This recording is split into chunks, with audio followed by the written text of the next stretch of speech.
Good day, this is Howard Tai, Senior Analyst, Institutional Securities and Investments Practice, Aite Group.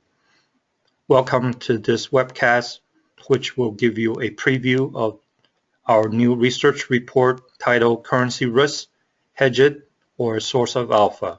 The goal of this webcast is to give you an overview of the outline of this new report, which primarily dealt with global investors' views towards currency risk in general. I'll discuss some of the biases as well as a prevalent practice they have towards handling currency risk. A quick review of the FX market history, in particular the US dollar index since 2000, as well as the currency market volatility over the last 10 years. Most importantly, the report attempts to highlight the results from a joint Aite Group institutional investor membership online survey where we asked numerous questions regarding best practices in currency risk management for institutional investors. This online survey was conducted between March to April 2015. When it comes to currency risk and the FX market volatility in general, one may have the general notion that institutional investors have been adequately dealing with FX risk for many years. To that, I would describe it as the Rose Garden version of outlook. To me personally, I think the truth is actually closer to the what I term the Hollywood version, which I borrow from the movie A Few Good Men of 1992, where the actor Jack Nicholson uttered the following famous line, quote, "You can't handle the truth." And as we all know, the truth is more accurately revealed in this 1994 movie titled Reality Bites. What is the reality, you ask? I paraphrase a quote given by the head of currency risk management of one of the largest asset managers in the world about a dozen years ago in a global FX conference.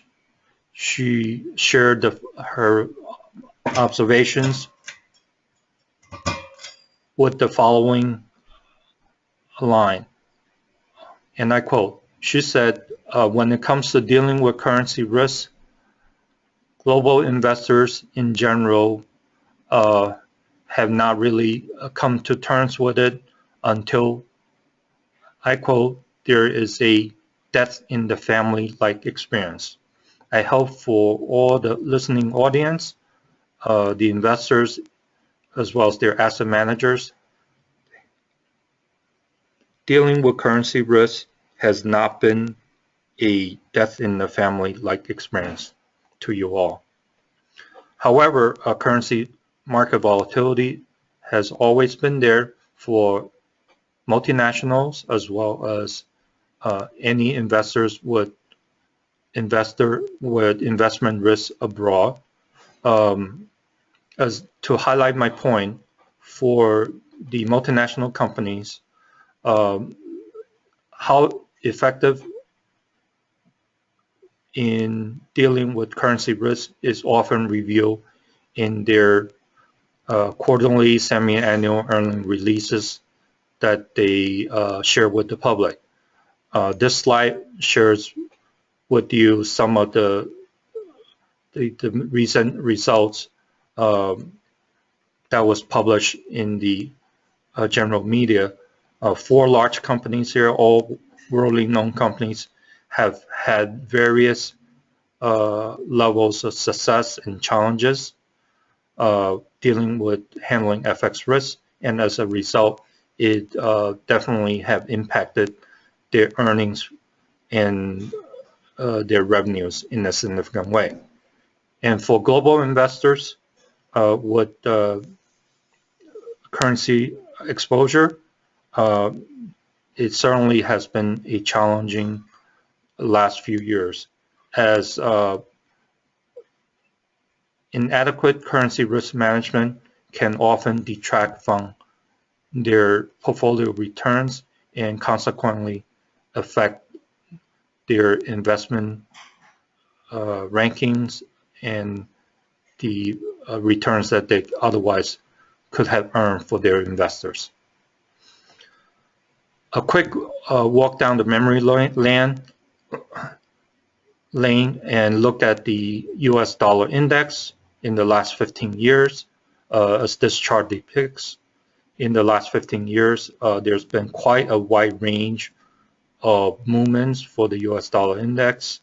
It ranged from a high of 120 to a low of nearly 70, with multiple years of dollar weakness, some years of two-way volatility, and then several years of strong dollar, as most recently seen since spring of 2014. Not only is the US dollar index have traded in a very wide range in the last 15 years, it's equally important with this next chart to exhibit the general level of volatility as exhibited by the 1 month Euro US dollar realized volatility over the last 10 years. The lighter blue line, as you can tell, shows that the 1 month volatility have at times spiked up to the mid 20% area, both during the global financial crisis and then to the mid-teens area during the EMU crisis years of 2011, and lately because of the overall strength of the US dollar that we have witnessed since spring 2014. Next, the Harvard report deals with the survey itself. As a general outline of the survey, we gave you in this slide a overview of the profiles of the survey respondents. We're close to 60% of the respondents represent asset managers in the United States, and the other 42% are asset managers from Europe. The primary kind of organizations shown in this next slide are represented by institutional asset managers at 58%, mutual funds at 24%, and insurance company at 18%. As far as the awareness level among their asset owners, i.e. the institutional investors themselves, these managers have responded that most of their clients, as shown in this chart, 50% of these asset owners are now asking questions about the risk of unhedged currency exposure in their foreign equity fixed income portfolios and the level of hedging costs.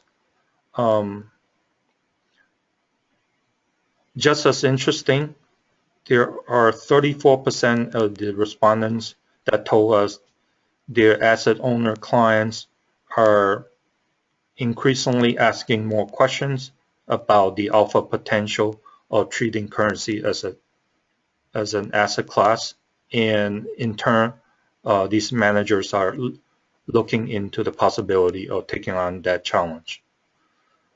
As as far as a gauge of their overall attitude or whether they think FX is a separate asset class and should be actively managed separately and independent from equities, fixed income, commodities, real estate, etc. 58% of the respondents tell us they do believe that is the case. Only 26% say no, and 16% have no opinion. The next slide is further on in the report where we try to get a gauge of the FX risk management culture at these as asset management firms. One of the important yardsticks is to look at whether these firms have a formal procedure to handle performance attribution that solely arises from currency movements, which is separate from the return and risk measurements of the underlying portfolio, such as stocks or bonds. And we were encouraged by the results here, where 62% of the respondents say they already have such a procedure in place, with another 14% of the respondents say they're working to develop such metrics within the next 12 to 24 months. In short, properly managing currency risk is a topic that's very familiar to me, having had 15 years of past experience as a currency and equity derivative strategist, as well as risk manager for a major buy-side organization in the United States. I hope you will have a chance to look further into this report and come away with some practical and fresh, actionable ideas that will allow your organization to find a smart way of dealing with currency risk. If you have any further questions, please contact my colleagues at Aite Group at both the email address and the phone number as shown on this slide. Thank you for your listening and have a good day.